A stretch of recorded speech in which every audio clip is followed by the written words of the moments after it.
I am Henry Ford II. In recent years, there has been a lot of talk about our highway situation. So much has been said that I feel sure a great many of you must have wondered, as I did, whether there was anything a private citizen could do about a problem so big. That's why we decided to study the situation. The results are published in this book. We call it Freedom of the American Road, simply because we Americans always have liked plenty of elbow room, freedom to come and go as we please in this big country of ours. The first thing we found was that you can't talk about highways without talking about traffic and safe driving too. We found that there are many experienced highway and traffic safety experts who are doing a great service to the public. What they need is public understanding and support. But the most important thing we discovered was that already many private citizens in states and communities across the nation have gotten together to tackle their local problems with real success. We present a few of their stories in this motion picture. We do so with pride, for here, it seems to me, is real democracy in action. And now for a first-hand report, let's go to our Traffic Safety and Highway Improvement Department and our reporter, Westbrook Van Voorhees. Thank you, Mr. Ford. For our first story on what a community did about a dangerous local highway situation, we take you to fast-growing California, where highway problems have multiplied with the increase of population and of travel. This is San Francisco. See how it is located on the northernmost tip of a peninsula. Its only access from the north is the Golden Gate Bridge. From the east, the Bay Bridge. Now you are looking south from downtown San Francisco. Below you is Bayshore Highway, the traffic artery of the peninsula. City after city for 30 miles, flowing into each other in a continuous line out of San Francisco. Let's go back to June 1951, to the California Highway Police Station at Jefferson Avenue and Bayshore Highway. Okay, I've got it. Redwood number 4, Redwood number 4, and 1179 at Bayshore and Harbor Boulevard, and 1179 at Bayshore and Harbor Boulevard. And 1179 is the police code for collisions involving fatalities. As accidents piled up, Bayshore got a new name. Bloody Bayshore, they called it. 2 lanes for that peak rush hour traffic. 50,000 drivers, all trying to get out of San Francisco at the same time. And after the nerve-wracking delay, when you get past the real jams, what's a man to do but open up? Make up for lost time. Beat the speed limit. Just a little. Palo Alto number 3, Palo Alto number 3, and 1179 on Bayshore and Embarcadero. Palo Alto number 3, Palo Alto number 3, and 1179, somebody's number. Some people besides the police kept a record of those 1179s, like the managing editor of the Palo Alto Times, Gene Paulson. You know, we've been trying to do the job a newspaper should do to keep the community alert.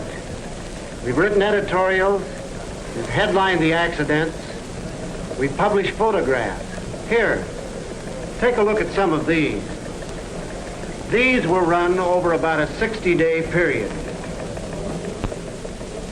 Here's an editorial by editor Eleanor Cogswell, who's been writing them every couple of weeks. Read these Bayshore statistics and shudder.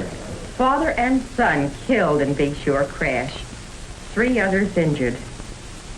Every time you're out with the children and are half an hour late, I start thinking of ambulances and accidents. Somebody's just got to do something. The couple about talked it over, decided to do something about it. And Dr. Rochelle, a university professor, wrote an open letter to the governor, sent it to the paper. Dear Mr. Governor, We have been rudely impressed by the traffic conditions on Bayshore Highway. Our acquaintances freely refer to it as Suicide Lane and Murder Row. That open letter to the governor was what Paulson had been looking for. He reprinted it the next day on the front page of the Palo Alto Times. There appears to be no indignation about a condition which endangers the lives of all of us. Having just returned from a trip to both Chicago and New York, I have thought to compare the driving in those communities with ours. Nowhere did I see such reckless driving as one can see on Bayshore. Governor, I do not know what I shall do when my children, now too young to drive, will venture forth upon the California highways. People got the idea. The ball got rolling. 3 hours after the paper hit the stands, the Times switchboard was swamped with calls. Hundreds of letters poured in. The Palo Alto Chamber of Commerce called an emergency meeting. Editor Cogswell kept punching away with the editorials. The Times was keeping the pot boiling.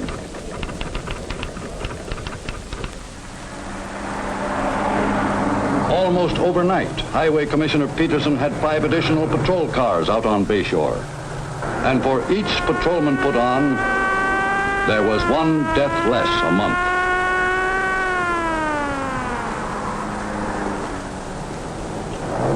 Reduced speed limits were posted at hazardous points. Traffic lights were installed at dangerous intersections. Minor access roads were closed.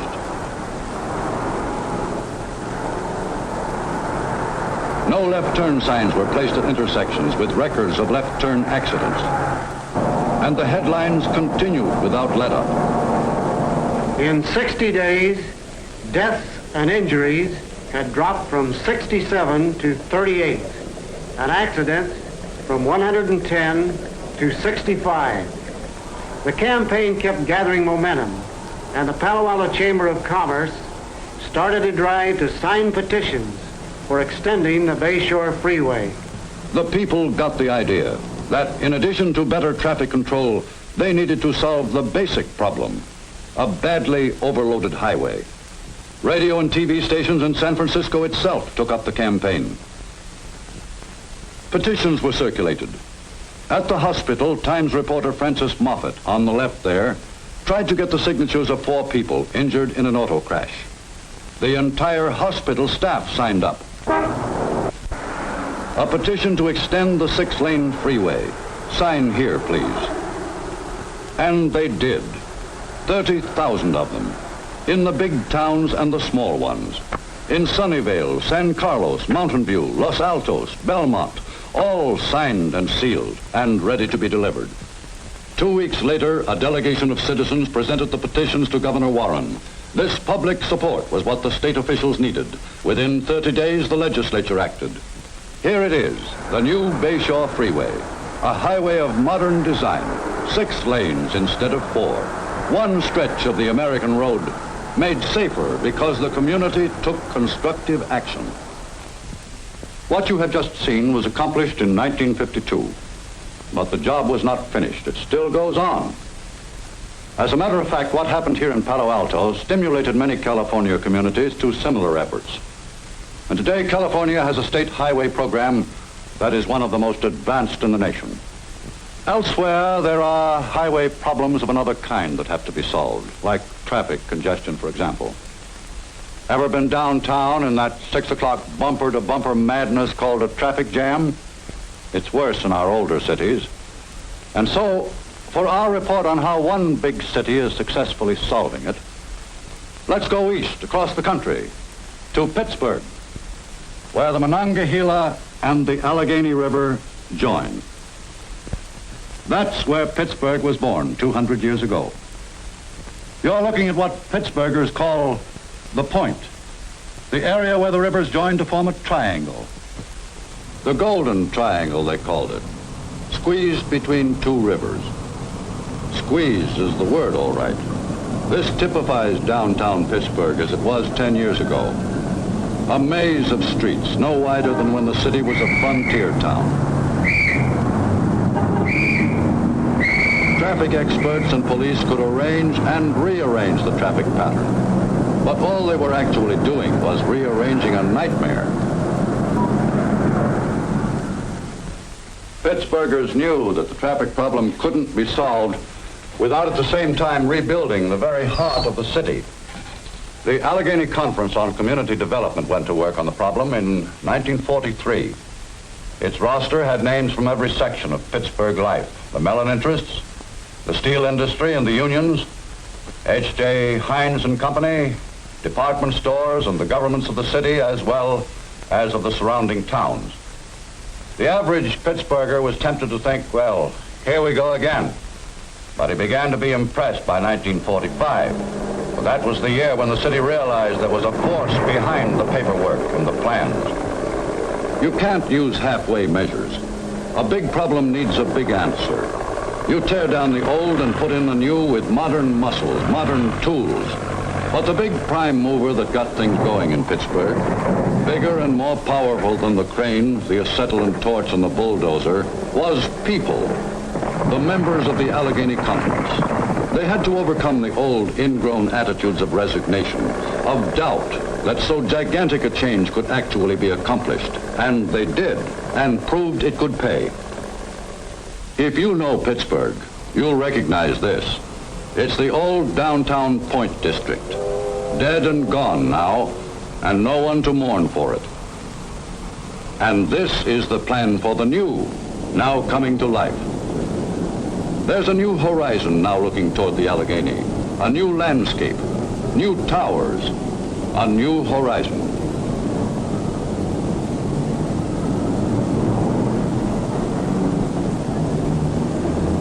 And for the increased thousands who work downtown, there are municipal underground parking garages going down 6 stories. You park your car yourself and pick it up yourself going home. And you go home going out of town along the new expressway. That's part of the same master plan for Pittsburgh. You can drive smoothly and safely in and out of the city now. And so you can say that the American road, as it goes through Pittsburgh, is being opened up, is being made free. In Palo Alto, you saw how public support could help solve the problem of a dangerous and overloaded highway. In Pittsburgh, it was downtown traffic congestion that was strangling a great metropolitan area. Now let's look at what community action did for Boston. Boston is the hub of a very complex highway system. In New England, all roads lead to Boston. And Boston has kept growing, swelling the towns around it. Today, its metropolitan area extends over 42 cities and towns, with a population of 2.5 million. Once, country roads served the outlying communities adequately. But overnight, they became city streets, with through traffic hopelessly entangled, as you see it here. It became so bad that a trip of 15 miles, say from Stoneham, north of Boston, to Newton on the south side, actually took over an hour. At the State House, there was a highway on paper which could have alleviated all that traffic congestion. Lack of public support had kept it in the files until the people of Essex County, through their Board of Trade, got it out into the light of day. Here you see it on the map, Highway 128.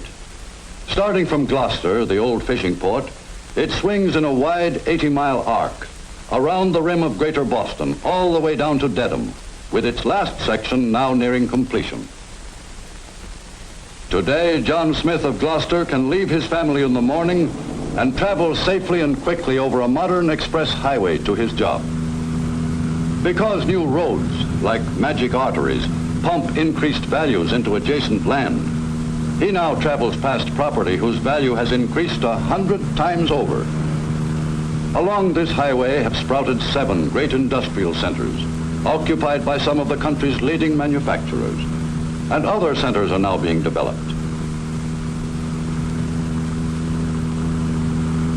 New wealth and new revenues have come to the old New England towns along the highway. And not to forget our Mr. Smith, and thousands more like him, here he is arriving at his place of work without once having had to fight the Boston traffic. When the people of Essex County pushed for the construction of 128 in order to relieve traffic congestion, They didn't know they were going to ring Boston with a golden semicircle. And that's what Highway 128 is called today, Boston's Golden Semicircle. So far, you've seen what improved highways and traffic control mean to a metropolitan area. But all good roads are part of one great pattern, the interstate system that serves the whole nation. The great primary roads that connect the cities, and then the roads that feed into this system. We need good secondary roads to serve the rural population and small towns of America. For that story, we go to North Carolina. Why North Carolina? Well, only a few years ago, the rural population lived largely in the backcountry, far from the few main highways, in what was called dirt road isolation. But then the people of North Carolina decided on a bold rural roads program. Let's see how this investment is paying off. You're now in a typical farm home in North Carolina. It's morning, and the family's day has begun. Father and son are on their way, one to the farmer's market, the other to his factory job. Daughter has a few seconds longer. Everybody's on the move now. Once, life was lived pretty much around the farm. But now, 21,000 miles of good secondary roads connect the farm to a wider world. The old dirt road isolation is ended. North Carolina's children no longer trudge to the old one-room country schoolhouse. Nearly everybody in the state lives close to good new highways like this one. And good highways mean a good school transportation system.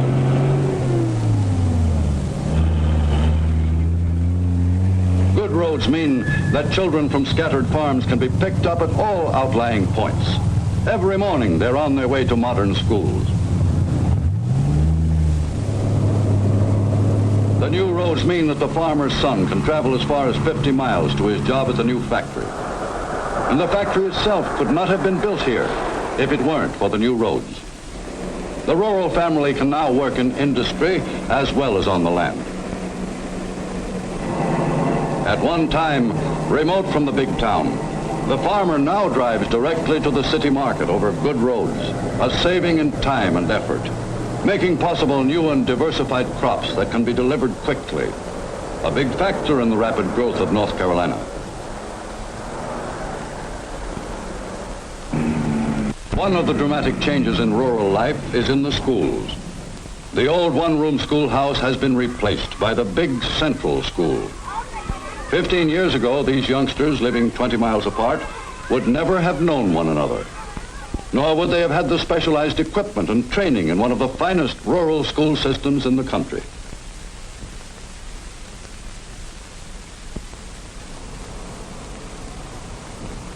For the farm housewife, the highway leads now to the modern shopping center, to the variety of goods and services she never had before. Farm life has been transformed by the road. The horizon is constantly widening.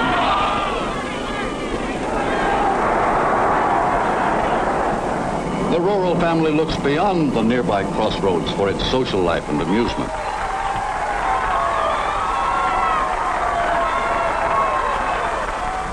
The good road leads to things people couldn't think of years ago. It connects the life of the farm with the life of the town, with the varied activities of people everywhere. This is the payoff on the investment in good roads in North Carolina.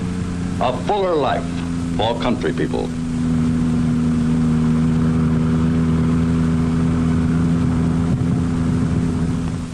But North Carolina isn't stopping with its program of secondary roads. Its people have already decided to embark on a new program to improve their system of primary highways. The first big investment is paid off, and North Carolina will invest again, confident of a return. But good roads alone are not always enough. We need proper traffic regulations to promote efficient travel. And we need one more thing, too. We're talking of safe driving. Cars and roads have improved, but the driver must improve, too. Almost as great a challenge to communities as the road itself. Just how can communities go about a safety program? To find out, we sent our camera crews to a middle-sized American city in the Middle West, to St. Joseph, Missouri. Population 79,000. The chief industries are meat packing and grain processing.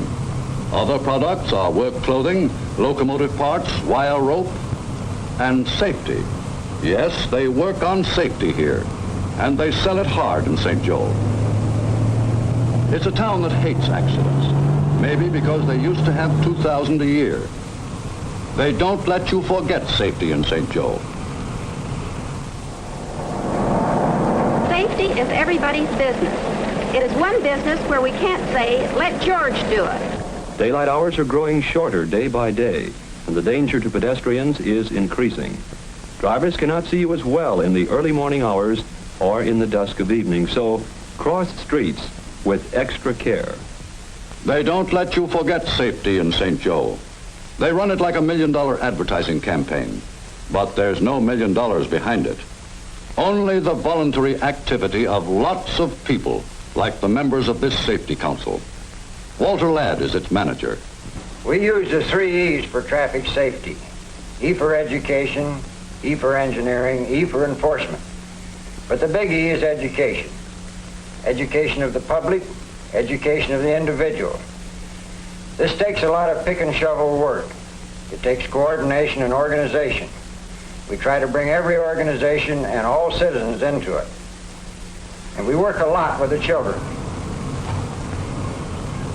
In St. Joe, they believe in the educational principle of starting them while they're young. Maybe when this generation grows up, safety will be embedded in its consciousness. School children learn about safety at first hand, right in traffic court.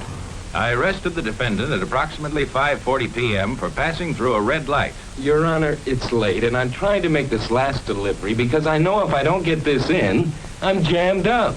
I know I didn't go through any red light. In fact, I'm positive.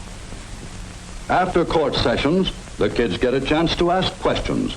Well, when he comes to court and he still says he is not guilty, what happens?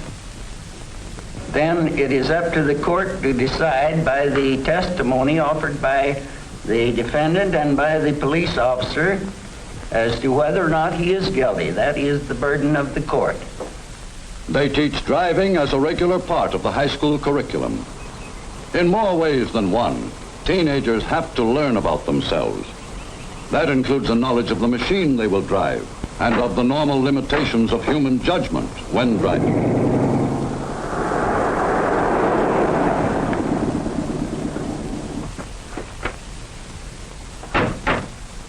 You've got to learn to put on your brakes a second sooner, not a second later.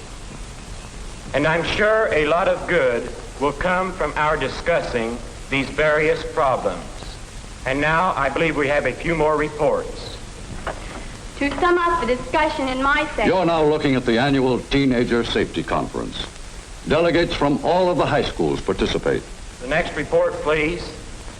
We know that there are not enough traffic officers to enforce the laws. Our committee... This is how the adult sense of responsibility develops. This is where community attitude is born.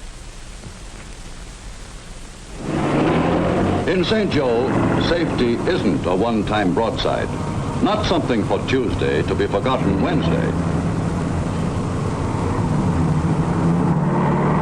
It includes campaigning against that tried and true adventurer, the jaywalker.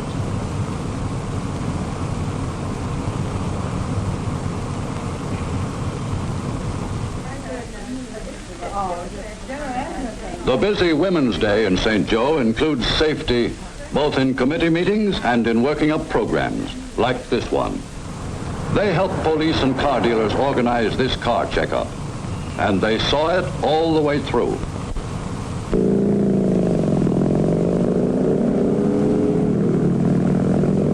Enforcement of sensible traffic regulations has the support of the people. And there are fewer accidents and fewer traffic violations in St. Joe. The prospect is for still less next year.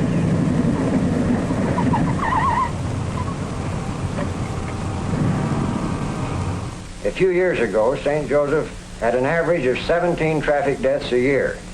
The last 5 years, the average has been less than 5, and last year we had 1. How did we do this? It was done by awareness of the public in this problem and by an effective program led by the Safety Council, a full-time organization. The price of such a program is cheap compared with the price of accidents. In St. Joseph, they have learned a lesson that, as with liberty, the price of safety is continual vigilance. You have seen how, in various ways, people in their own communities are getting together to do something about our highway situation. Freedom to travel safely and quickly and comfortably on our highways is not a little freedom, but a big one. As you must realize every time you get caught in a traffic jam or read the accident figures. In many states, in many cities beside those you have just seen, people are finding real answers to traffic problems. Their stories have been collected in this book, Freedom of the American Road, published by the Ford Motor Company. It is available in your community. This book gives you many workable ideas and tells you where to get expert advice if your community needs help. We hope it may show how you too can help secure for all of us the freedom of the American road.